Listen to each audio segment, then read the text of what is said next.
ವಿಶ್ವನಾಥ್ ಹೆಸರಿನಲ್ಲಿ ನಟನೆಗೆ ಲುಕ್ ಬದಲಾಯಿಸಿದಂತ ರಮೇಶ್ ವಿಶ್ವನಾಥ್ ಕ್ಯಾರೆಕ್ಟರ್ಗಾಗಿ ಕಡೂರಿನಲ್ಲಿ ಹೇರ್ ಸ್ಟೈಲ್ನ ಚೇಂಜ್ ಮಾಡಿಸಿದ್ರಂತೆ. ಚೈತ್ರಾ ಕುಂದಾಪುರ್ ವಂಚನೆ ಪ್ರಕರಣದ ಆರೋಪಿ ರಮೇಶ್ ಧನ್ರಾಜ್ ರಮೇಶ್ ಕಟಿಂಗ್ ಶಾಪ್ಗೆ ಹೋಗಿ ಹೇರ್ ಸ್ಟೈಲ್ ಫೋಟೋ ತೋರಿಸಿ ಹೇರ್ ಕಟಿಂಗ್ ಮಾಡುವಂತೆ ತಾಕೀತು ಮಾಡಿದ್ರಂತೆ. ರಮೇಶ್ ಹೇರ್ ಸ್ಟೈಲ್ ಮಾಡಿದಂಥ ರಾಮು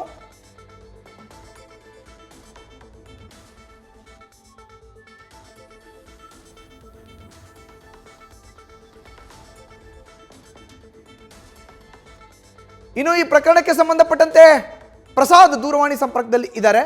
ಸರ್ ನಮಸ್ತೆ. ಸರ್ ನಮಸ್ತೆ. ಏನಿದೆ ಚೈತ್ರಾ ಕುಂದಾಪುರ ಅವರ ಪ್ರಕರಣ ಒಟ್ಟಾರೆ ನೀವು ಏನು ಕ್ಲಾರಿಟಿ ಕೊಡ್ತಿದ್ದೀರಿ ಈಗ? ಇದರಲ್ಲಿ ಅಂದ್ರೆ ನಿಮ್ಗೆ ನಮ್ಮ ಪಾತ್ರ ಏನನ್ನೋದು ಸ್ಪಷ್ಟೀಕರಣ ಬೇಕಿತ್ತಲ್ವ ಸರ್? ಹೌದು.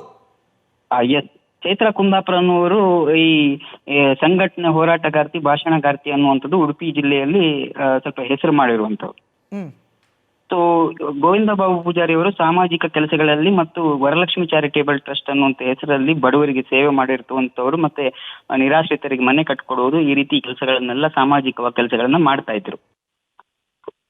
ಹಲೋ ಹೇಳಿ. ಹಲೋ ಮಾತಾಡಿ, ಕೇಳಿಸ್ತದೆ, ಮಾತಾಡಿ. ಎಸ್, ನಾನು ಕೂಡ ಅವರು ವರಲಕ್ಷ್ಮಿ ಚಾರಿಟೇಬಲ್ ಟ್ರಸ್ಟ್ ನ ಜೊತೆಗೆ ಕೆಲಸ ಮಾಡ್ತಿರೋದ್ರಿಂದ ಸೊ ಅವರ ಸಂಪರ್ಕ ಆಗ್ಬೇಕಿದ್ರೆ ಯಾರೇ ಅವರನ್ನ ಸಂಪರ್ಕ ಮಾಡ್ಬೇಕಿದ್ರೆ ನನ್ನನ್ನ ಸಂಪರ್ಕ ಮಾಡಿ ಬರ್ತಾ ಇದ್ರು. ಯಾವುದೇ ಅನಾರೋಗ್ಯವಾಗಿರ್ಲಿ ಅಥವಾ ನಿರಾಶ್ರಿತರು ಇರ್ಬೋದು ಅಥವಾ ಏನು ಅವರಿಂದ ವರಲಕ್ಷ್ಮಿ ಚಾರಿಟೇಬಲ್ ಟ್ರಸ್ಟ್ ಇಂದ ಯಾವುದೇ ಹೆಲ್ಪ್ ಬೇಕಾದ್ರೂ ಅಥವಾ ಅವ್ರನ್ನ ಸಂಪರ್ಕ ಮಾಡ್ಬೇಕಿದ್ರೆ ನನ್ನನ್ನ ಸಂಪರ್ಕ ಮಾಡಿ ಬರ್ತಾ ಇದ್ರು. ಅದೇ ರೀತಿ ಈ ಚೈತ್ರಾ ಕುಂದಾಪುರ ಅನ್ನುವರು ಒಂದು ಕಾರ್ಯಕ್ರಮದ ಇನ್ವಿಟೇಷನ್ ಮತ್ತು ಡೊನೇಷನ್ಗಾಗಿ ನನ್ನನ್ನು ಸಂಪರ್ಕ ಮಾಡಿ ಶ್ರೀಯುತ ಗೋವಿಂದ ಬಾಬು ಪೂಜಾರಿ ಅವರನ್ನ ಸಂಪರ್ಕ ಮಾಡ್ಬೇಕನ್ನೋ ಕಾರಣಕ್ಕೆ ಅವರ ಆಫೀಸಿಗೆ ಬರ್ತಾರೆ ನನ್ನನ್ನು ಸಂಪರ್ಕ ಮಾಡಿ. ಆ ದಿನ ಅವರದ್ದು ಒಂದು ಕಾರ್ಯಕ್ರಮಕ್ಕೆ ಕೋಟೇಶ್ವರದಲ್ಲಿ ಅವರೊಂದು ಕಾರ್ಯಕ್ರಮ ಮಾಡ್ತಾರೆ. ಆ ಕಾರ್ಯಕ್ರಮಕ್ಕೆ ಇನ್ವಿಟೇಷನ್ ಗೋವಿಂದ ಬಾಬು ಪೂಜಾರಿ ಅವರು ಕೊಡ್ತಾರೆ, ಡೊನೇಷನ್ ಕೂಡ ಕೊಡ್ತಾರೆ, ಮತ್ತೆ ಮುಂದಿನ ದಿನಗಳಲ್ಲಿ ಆ ಕಾರ್ಯಕ್ರಮದಲ್ಲಿ ಅತಿಥಿಯಾಗಿ ಕೂಡ ಭಾಗವಹಿಸ್ತಾರೆ. ಸೊ ಆ ಸಂಪರ್ಕ ಅನ್ನೋದು ಬೆಳೀತಾ ಹೋಗುತ್ತೆ. ಬೆಳೀತಾ ಹೋದಾಗ ಗೋವಿಂದ ಬಾಬು ಪೂಜಾರಿ ಅವರು ಸಾಮಾಜಿಕವಾಗಿ ಕೆಲಸಗಳನ್ನ ತುಂಬಾ ಮಾಡ್ತಿರೋದ್ರಿಂದ ಕ್ಷೇತ್ರದಲ್ಲಿ ಅಭ್ಯರ್ಥಿ ಬದಲಾವಣೆಯ ವಾಸನೆ ಬಂದಾಗ ಇಂಥವ್ರು ಆಗ್ಬಹುದು, ಗೋವಿಂದ ಬಾಬು ಪೂಜಾರಿ ಅವರು ಸಾಕಷ್ಟು ಸಾಮಾಜಿಕ ಸೇವೆಗಳನ್ನು ಮಾಡ್ತಾ ಇದ್ದಾರೆ, ಇಂಥವ್ರು ಅಭ್ಯರ್ಥಿ ಆಗ್ಬೇಕು ಅನ್ನೋದು ಕ್ಷೇತ್ರದ ಜನಾಭಿಪ್ರಾಯ ಹುಟ್ಕೊಳ್ಳುತ್ತೆ. ಈ ಒಂದು ಸಂದೇಶ ಈಕೆ ಗೊತ್ತಾಗಿರೋದ್ರಿಂದ ಸೊ ಒಮ್ಮೆ ಇವರನ್ನ ಮನವೊಲಿಸ್ಲಿಕ್ಕೆ ಪ್ರಯತ್ನ ಪಡ್ತಾರೆ. ಸೊ ಈ ವಿಚಾರವಾಗಿ ಮಾತಾಡ್ತಾರೆ ಕೂಡ ಗೋವಿಂದ ಬಾಬು ಪೂಜಾರಿ ಮತ್ತೆ ನಮ್ಮ ಹತ್ರ. ಸೊ ಹಾಗಾಗಿ ಸಂಪರ್ಕ ಬೆಳೀತಾ ಹೋಗುತ್ತೆ. ಇಂಥವ್ರನ್ನ ಭೇಟಿ ಮಾಡಿಸ್ತೇವೆ, ಹಿರಿಯರನ್ನ ಭೇಟಿ ಮಾಡಿಸ್ತೇವೆ ಅಂತ ಬೇರೆ ಬೇರೆ ಮುಖಂಡರ ಬಳಿ ಕರ್ಕೊಂಡು ಹೋಗ್ಲಿಕ್ಕೆ ಪ್ರಯತ್ನ ಪಡ್ತಾರೆ.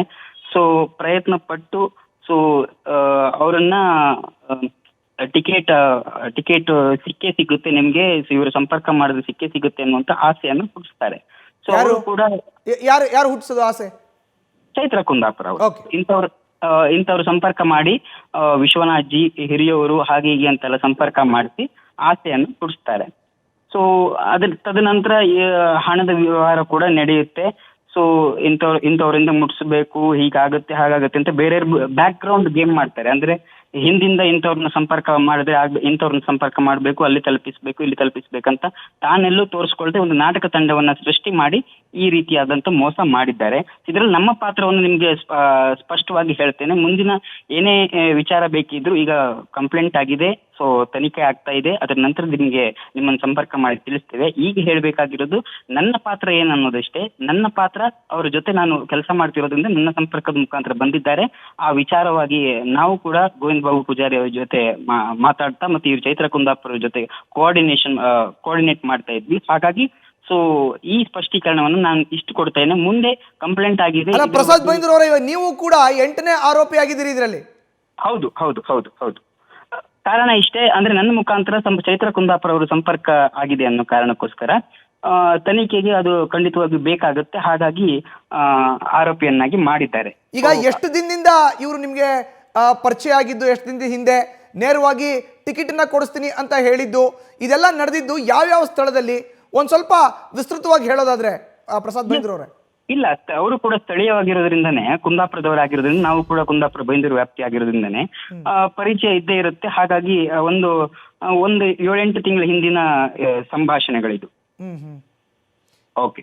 ಈ ಬೈಂದೂರು ವಿಧಾನಸಭಾ ಕ್ಷೇತ್ರದ ಅಭ್ಯರ್ಥಿ ಬದಲಾವಣೆ ಆಗೋದು ಗ್ಯಾರಂಟಿ. ಅಲ್ಲಿಗೆ ಟಿಕೆಟ್ ಕೊಡಿಸ್ತೀನಿ ಅನ್ನೋ ಒಂದು ವಿಚಾರ ಮುಂದಿಟ್ಕೊಂಡು ಇಷ್ಟೆಲ್ಲ ವ್ಯವಹಾರ ಆಗಿದೆ. ಅಂದ್ರೆ ಶ್ರೀಯುತ ಗೋವಿಂದ ಬಾಬು ಪೂಜಾರಿ ಅವರ ಹೆಸರು ಮುನ್ನೆಲೆಯಲ್ಲಿ ಇದ್ದ ಕಾರಣ, ಸಾಕಷ್ಟು ಜನಾಭಿಪ್ರಾಯ ಚೆನ್ನಾಗಿರೋ ಕಾರಣ ಅದನ್ನ ದಾಳವಾಗಿಟ್ಟುಕೊಂಡು ಅದನ್ನ ಆ ಉದ್ದೇಶಕ್ಕೆ ಇವ್ರನ್ನ ಉಪಯೋಗಿಸ್ಕೊಳ್ಬಹುದು ಅನ್ನೋ ಕಾರಣಕ್ಕಾಗಿ ಈ ಒಂದು ನಾಟಕ ತಂಡವನ್ನು ಸೃಷ್ಟಿ ಮಾಡಿದ್ದಾರೆ. ಸೊ ಮುಂದೆ ಏನು ಅನ್ನೋದು ತನಿಖೆ ಆಗ್ತಾ ಇದೆ. ಅದರ ನಂತರ ನಾವು ನಿಮ್ಗೆ ಸ್ಪಷ್ಟ ಮಾಹಿತಿಯನ್ನು ಕೊಡ್ತೇವೆ. ಅಲ್ಲ, ಒಂದು ಪ್ರಮುಖ ಪ್ರಶ್ನೆ ಪ್ರಸಾದ್ ಬೈಂದ್ರ ಅವರೇ, ಈ ಹಣದ ಟ್ರಾನ್ಸಾಕ್ಷನ್ ಇದೆಯಲ್ಲ, ದುಡ್ಡು ಕಾಸಿನ ವ್ಯವಹಾರ, ಇದ್ರ ಬಗ್ಗೆ ತಮ್ಗೆ ಏನ್ ಗೊತ್ತಿದೆ? ಏನೇನ್ ಮಾಹಿತಿ ಇದೆ ತಮ್ಮ ಹತ್ರ? ಇಲ್ಲ, ತಮ್ಗೆಲ್ಲ ಮಾಹಿತಿಯನ್ನು ಕೊಡ್ತೇವೆ. ಇವಾಗ ಸ್ಟೇಷನ್ ಅಲ್ಲಿ ಕಂಪ್ಲೇಂಟ್ ಆಗಿದೆ, ಅದರ ತನಿಖೆ ಆಗುತ್ತೆ. ಏನೇನ್ ಮಾಹಿತಿ ಬೇಕು ಖಂಡಿತವಾಗಿ ನಿಮ್ಗೆ ಮಾಹಿತಿಯನ್ನ ಕೊಡ್ತೇವೆ. ಈಗ ನನ್ನ ಪಾತ್ರ ಏನು ಅನ್ನೋದನ್ನು ನಿಮ್ಗೆ ಸ್ಪಷ್ಟವಾಗಿ ಹೇಳಿದ್ದೇನೆ. Thank you. ಓಕೆ, ಧನ್ಯವಾದ ಪ್ರಸಾದ್ ಬೈಂದ್ರ ಅವರೇ ನ್ಯೂಸ್ ಫಸ್ಟ್ ಜೊತೆ ಮಾತನಾಡಿದ್ದಕ್ಕೆ. ಇದು ಚೈತ್ರಾ ಕುಂದಾಪುರ್ ಅವರ ಪ್ರಕರಣಕ್ಕೆ ಸಂಬಂಧಪಟ್ಟಂತೆ ಪ್ರಸಾದ್ ಬೈಂದ್ರ ಅವರು ನ್ಯೂಸ್ ಫಸ್ಟ್ಗೆ ಕೊಟ್ಟರು ಅಂತ ಒಂದು ಮಾಹಿತಿ ದೂರವಾಣಿಯಲ್ಲಿ ನೇರವಾಗಿ ಅವರು ಹೇಳಿದ್ರು. 7-8 ತಿಂಗಳ ಹಿಂದಿನಿಂದ ಆದಂಥ ಒಂದಷ್ಟು ವ್ಯವಹಾರಗಳು ಎಲ್ಲವನ್ನೂ ಕೂಡ ನಾವು ಈಗಾಗಲೇ ಪೊಲೀಸರ ಮುಂದೆ ಏನು ಪ್ರಕರಣ ದಾಖಲಾಗಿದೆ ಅಲ್ಲಿ ನೀಡ್ತೇವೆ. ಈ ಹಣಕಾಸಿನ ವ್ಯವಹಾರ ಇರ್ಬೋದು, ಇನ್ನೊಂದು. ಆದರೆ ನನ್ನ ಪಾತ್ರ ಏನು ಅನ್ನೋದನ್ನ ಪ್ರಸಾದ್ ಬೈಂದೂರ್ ಅವರು ನ್ಯೂಸ್ ಫಸ್ಟ್ಗೆ ವಿವರಣೆಯನ್ನು ಕೊಟ್ಟಿದ್ದಾರೆ. ನ್ಯೂಸ್ ಫಸ್ಟ್ ಪ್ರತಿಕ್ಷಣ ನಿಮ್ಮೊಂದಿಗೆ.